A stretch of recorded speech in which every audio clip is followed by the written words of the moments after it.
Hello दोस्तों, welcome back to my YouTube channel. और कैसे हो आप सभी? आई होप आप सभी ठीक होंगे। जैसा कि आप सभी जानते हैं कि हम अपना PYQs का डिस्कशन करते हैं। इस वाली वीडियो में हमारा जो लॉन्ग वाला सेशन होता है, इसमें हम PYQs का डिस्कशन करते हैं।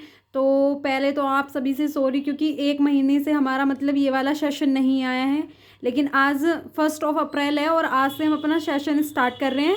और मतलब हमारा डेली का सेशन आएगा, तो प्लीज़ डेली ज़रूर से वीडियो देखना। वीडियो ज़्यादा लंबी नहीं बनाएंगे, क्योंकि आपको और भी पढ़ाई करनी होती है। ये नहीं कि सारा ही टाइम अपना PYQs को दे दोगे, बाकी भी पढ़ाई करनी होती है, टॉपिक क्लियर करने होते हैं। तो PYQs के लिए 10 to 20 मिनट काफ़ी होती हैं, ज़्यादा ज़्यादा 30 मिनट। हमारा जो वीडियो रहेगा वो 20 मिनट तक का ही रहेगा, इससे बड़ी वीडियो नहीं बनाएंगे, ठीक है? इतना काफ़ी है।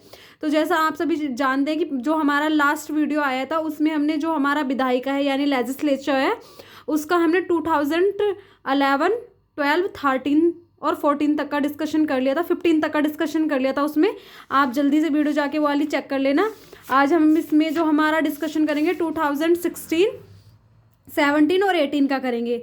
तो जल्दी से आप चैनल को सब्सक्राइब कर दो एंड वीडियो को लाइक कर दो। एंड आप डेली, आपका ये वाला वीडियो आएगा तो डेली आपको ये वीडियो देखना है, ठीक है दोस्तों? ज़रूर से। एंड प्लीज़ थोड़ा सपोर्ट करना है आपको। अब जो हमारा 2016 में क्वेश्चन आया है, जल्दी से दोस्तों प्लीज़ चैनल को सब्सक्राइब कर दो, प्लीज़। चलो, अब हमारा 2016 में जो हमारा फर्स्ट क्वेश्चन आया है वो है हमारा, निम्नलिखित कथनों में से कौन सा सही है? फर्स्ट इसमें दे रखा है, लोकसभा में लंबित कोई विधेयक उसके शत्रावसान पर व्यापगत यानी लैप्स हो जाता है। सेकंड ऑप्शन इसमें दे रखा है, राज्यसभा में लंबित कोई विधेयक जिसे लोकसभा ने पारित नहीं किया है, लोकसभा के विघटन पर व्यापगत नहीं होगा। तो इसमें बताना है कौन सा वाला सही है। केवल एक, केवल दो, एक और दो, और न तो एक न दो। तो जो आप सभी को पता है कि मतलब इसका जो फर्स्ट वाला क्वेश्चन है वो तो मतलब फर्स्ट वाला जो इसमें ऑप्शन दे रखा है वो तो गलत है। तो इसका जो हमारा सेकंड वाला ऑप्शन है यानी बी वाला, वो हमारा करेक्ट है, ठीक है दोस्तों? ये इसकी व्याख्या दे रखी है, ये आप पढ़ लेना। अब आते हैं हम अपने सेकंड वाले क्वेश्चन पे। सेकंड क्वेश्चन है हमारा, राष्ट्र हित में भारत की संसद राज्य सूची के किसी भी विषय पर विधायिक शक्ति प्राप्त कर लेती है यदि इसके लिए एक संकल्प ए ऑप्शन इसमें हमें दे रखा है, जैसा आप सभी को दिख रहा है, लोकसभा द्वारा अपनी संपूर्ण सदस्यता के साधारण बहुमत से पारित कर लिया जाए। सेकंड ऑप्शन इसमें हमें दे रखा है, लोकसभा द्वारा अपनी संपूर्ण सदस्य संख्या के कम से कम 2/3 बहुमत से पारित कर लिया जाए। और सी ऑप्शन इसमें हमें दे रखा है, राज्यसभा द्वारा अपनी संपूर्ण सदस्यता के साधारण बहुमत से पारित कर लिया जाए। और डी ऑप्शन इसमें दे रखा है, राज्यसभा द्वारा अपने उपस्थित एवं मत देने वाले सदस्यों के कम से कम 2/3 बहुमत से पारित कर लिया जाए। तो एक बार हम अपना क्वेश्चन फिर से देख लेते हैं कि क्वेश्चन में क्या बता रखा है। क्वेश्चन में हमारा बता रखा है, राष्ट्र हित में भारत की संसद राज्य सूची के किसी भी विषय पर, यानी कि जो हमारी राज्य सूची है उसके विषय पर विधायिक शक्ति प्राप्त कर लेती है। विधायी शक्ति जब राज्यसभा का विषय है तो राज्यसभा द्वारा, ये हमारा जो डी वाला ऑप्शन है ये हमारा करेक्ट है, ठीक है दोस्तों? अब आ जाते हैं हम 2017 में, यानी 2016 में हमारे 2 ही क्वेश्चन आए हैं, ठीक है दोस्तों? तो आते हैं हम 2017 में। 2017 में जो हमारा फर्स्ट क्वेश्चन है वो है हमारा, भारत की संसद के संदर्भ में निम्नलिखित कथनों पर विचार कीजिए। ए ऑप्शन इसमें दे रखा है, गैर सरकारी विधेयक ऐसे विधेयक है जो संसद के ऐसे सदस्य द्वारा प्रस्तुत किए जाता है जो निर्वाचित नहीं है किंतु भारत के राष्ट्रपति द्वारा नाम निर्दिष्ट है, ठीक है? सेकंड ऑप्शन इसमें दे रखा है, हाल ही में भारत की संसद के इतिहास में पहली बार एक गैर सरकारी विधेयक पारित किया गया है। तो इसका तो आप सभी को पता है, इसका फर्स्ट वाला ऑप्शन भी गलत है हमारा और सेकंड वाला ऑप्शन भी गलत है इसका हमारा, ठीक है? तो यानी हमारा डी वाला जो है वो हमारा करेक्ट है, ठीक है? अब आ जाते हैं हम इसके सेकंड वाले क्वेश्चन पे। सेकंड क्वेश्चन है इसका हमारा, निम्नलिखित कथनों में से उस एक को चुनिए जो मंत्रिमंडल स्वरूप की सरकार के अंतर्निहित सिद्धांत को अभिव्यक्त करता है। तो इसमें ए ऑप्शन हमें दे रखा है, ऐसी सरकार के विरुद्ध आलोचना को कम से कम करने की व्यवस्था जिसके उत्तरदायित्व जटिल हैं तथा उन्हें सभी के संतोष के लिए निष्पादित करना कठिन है।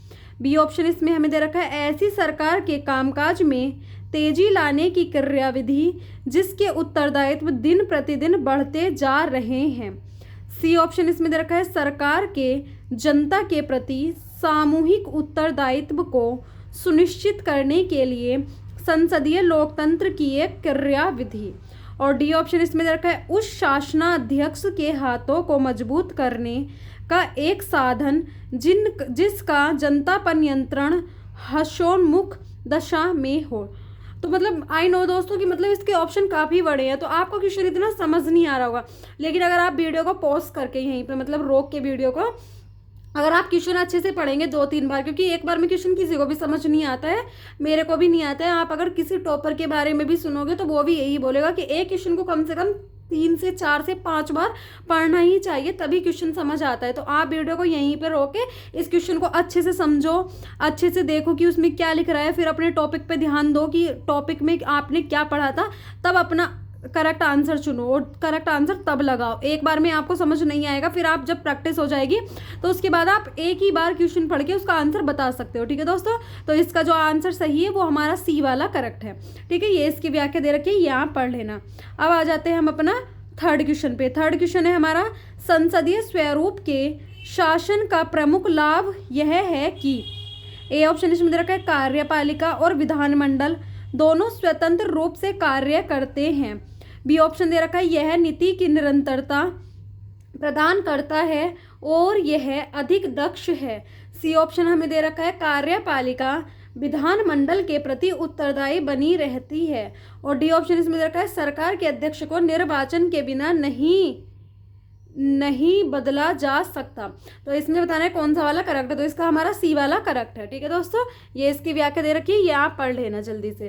अब आते हैं हम अपने फोर्थ वाले क्वेश्चन पे। फोर्थ क्वेश्चन हमारा भारत की संसद किसके द्वारा मंत्रिपरिषद के कृत्यों के ऊपर नियंत्रण रखती है। ए ऑप्शन इसमें दे रखा है संस्थागत प्रस्ताव, बी ऑप्शन दे रखा है प्रश्नकाल, सी ऑप्शन दे रखा है अनुपूरक प्रश्न। तो इसमें बताने की कौन सा वाला सही है, केवल एक, 2 और 3, केवल 1 और 3 या 1, 2 और 3। तो इसके हमारे तीनों करेक्ट है। ठीक है दोस्तों, फिर आ जाते हैं हम अपने फिफ्थ वाले क्वेश्चन पे। फिफ्थ क्वेश्चन है हमारा लोकसभा के निर्वाचन के लिए नामांकन पत्र, यानी लोकसभा का जो निर्वाचन होता है उसका नामांकन पत्र। ए ऑप्शन इसमें दे रखा है भारत में निवास करने वाले किसी भी व्यक्ति द्वारा दाखिल किया जा सकता है। बी ऑप्शन इसमें दे रखा है जिस निर्वाचन क्षेत्र में निर्वाचन लड़ा जाना है वहाँ के किसी ही निवासी द्वारा दाखिल किया जा सकता है। सी ऑप्शन इसमें दे रखा है भारत के किसी नागरिक द्वारा जिसका नाम किसी निर्वाचन क्षेत्र की मतदाता सूची में है दाखिल किया जा सकता है। और डी ऑप्शन इसमें दे रखा है भारत के किसी भी नागरिक द्वारा दाखिल किया जा सकता है। और यही कि इसकी व्याख्या दे रखी है, तो जो इसका हमारा करेक्ट है वो है हमारा सी वाला करेक्ट है इसका हमारा। ठीक है दोस्तों, यानी कि जो भारत का नागरिक है उसका नाम ही मतदाता सूची में दाखिल किया जा सकता है। ठीक है, अब आ जाते हैं हम अपने 2018 वाले डिस्कशन पे। इससे पहले दोस्तों प्लीज़ आई रिक्वेस्ट यू कि आप वीडियो को जल्दी से लाइक कर दो एंड चैनल को सब्सक्राइब कर दो। आपका एक सब्सक्राइब मेरे को बहुत सपोर्ट करेगा। एंड आपको जो भी प्रॉब्लम आ रही है अपनी स्टडी में, अपनी यूपीएससी पीसीएस जिसमें भी आपको प्रॉब्लम आ रही है, जो भी आप गवर्नमेंट एग्जाम की तैयारी कर रहे हो, अगर आपको कोई प्रॉब्लम आ रही है तो आप उसके लिए कमेंट कर सकते हो। मैं पूरी कोशिश करूंगी उस चीज़ को सॉल्व करने के लिए। प्लीज़ दोस्तों जल्दी से कमेंट कर दो एंड जल्दी से चैनल को सब्सक्राइब कर दो एंड वीडियो को लाइक कर दो। तो जो हमारा 2018 है उसमें जो हमारा फर्स्ट क्वेश्चन आया है वो है हमारा धन विधेयक के संबंध में निम्नलिखित में से कौन सा कथन सही नहीं है। ठीक है, तो इसमें बताना कि कौन सा वाला जो धन विधेयक होता है उसके संदर्भ में कौन सा वाला कथन सही नहीं है। फर्स्ट ऑप्शन इसमें रखा है किसी बिल या विधेयक को धन विधेयक तब माना जाएगा जब इसमें केवल किसी कर के अध्यारोपण, उन्मूलन, माफी, परिवर्तन या विनियमन से संबंधित प्रावधान हो।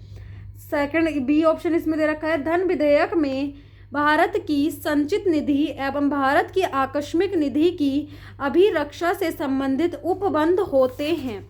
ठीक है, और इसका थर्ड ऑप्शन इसमें दे रखा है हमारा धन विधेयक भारत की आकस्मिक निधि से धन की विनियोजित से संबंधित होता है। सी ऑप्शन, डी ऑप्शन इसमें दे रखा है धन विधेयक भारत सरकार द्वारा धन के उधार लेने या कोई प्रत्याभूति देने के विनियमन से संबंधित होता है। तो इसमें बताने कि कौन सा वाला करेक्ट नहीं है। बाकी तीन हमारे करेक्ट, एक सी वाला ही ऐसा है जो हमारा करेक्ट नहीं है। ठीक है, ये इसकी व्याख्या दे रखी है, ये आप पढ़ लेना, तो इससे आपको धन विधेयक के बारे में काफ़ी कुछ जानकारी मिल जाएगी। ठीक है दोस्तों, अब आ जाते हैं हम अपने सेकंड वाले क्वेश्चन पे। निम्नलिखित कथनों पर विचार कीजिए। फर्स्ट ऑप्शन इसमें हमें दे रखा है विधानसभा का अध्यक्ष यदि विधानसभा का किसी सदस्य यानी विधानसभा का सदस्य नहीं रहता या रहती तो अपना पद रिक्त कर देगा। ठीक है, सेकंड ऑप्शन इसमें दे रखा है जब कभी विधानसभा का विघटन किया जाता है तो अध्यक्ष अपने पद को तुरंत रिक्त कर देगा। तो इसमें बताना कि कौन सा वाला करेक्ट है। तो इसका सेकंड वाला तो करेक्ट नहीं है, क्योंकि तुरंत तो पद रिक्त नहीं होता है विधानसभा का। ठीक है, तो इसका जो हमारा फर्स्ट वाला है वो हमारा करेक्ट है। ठीक है दोस्तों, ये इसकी व्याख्या दे रखी है, यहाँ पढ़ लेना अच्छे से। ये है कि मतलब अगर मैं आपको व्याख्या पढ़ के दिखाऊं तो वीडियो बहुत ज़्यादा लंबी हो जाएगी, तो आप पॉज करके उसको पढ़ सकते हैं। ठीक है दोस्तों, अब आ जाते हैं हम अपने थर्ड वाले क्वेश्चन पे। थर्ड क्वेश्चन हमारा भारत की संसद के संदर्भ में निम्नलिखित में से कौन सी संसदीय समिति इसकी समीक्षा करती है और सदन को सूचित करती है कि जो भी नियमन उपनियम उपविधि आदि बनाने की शक्तियाँ संविधान द्वारा प्रदत्त हैं या संसद द्वारा प्रत्यायोजित हैं, उनका कार्यपालिका द्वारा इन प्रत्यायोजनों की परिधि के भीतर उचित प्रयोग हो रहा है। जैसे आप सभी जानते हैं कि ये क्वेश्चन काफ़ी बड़ा है, इसको पढ़ने से, इसको जो हमने लास्ट में पढ़ा है वो हम फर्स्ट वाला भूल चुके हैं कि शुरू में क्या पढ़ा था ये हमने। तो इस क्वेश्चन को रोक के आपको कम से कम 5-6 बार पढ़ना पड़ेगा, तभी आपको समझ आएगा। तो इसका आंसर आप सभी को कमेंट करना है। जल्दी से आप इसका आंसर रोक के, वीडियो को यहीं पर रोक के इसका आंसर आप कमेंट करोगे अच्छे से क्वेश्चन को समझ के। ठीक है दोस्तों, अब आ जाते हैं हम अपने फोर्थ वाले क्वेश्चन पे। फोर्थ क्वेश्चन है हमारा निम्नलिखित कथनों पर विचार कीजिए। फर्स्ट इसमें दे रखा है पहली लोकसभा में विपक्ष में सबसे बड़ा राजनीतिक दल स्वतंत्र पार्टी था। सेकंड ऑप्शन इसमें हमें दे रखा है लोकसभा में नेता प्रतिपक्ष को सर्वप्रथम 1969 में मान्यता दी गई थी। थर्ड ऑप्शन इसमें दे रखा है लोकसभा में यदि किसी दल के न्यूनतम 75 सदस्य न हों तो उनके नेता को नेता प्रतिपक्ष के रूप में मान्यता नहीं मिल सकती है।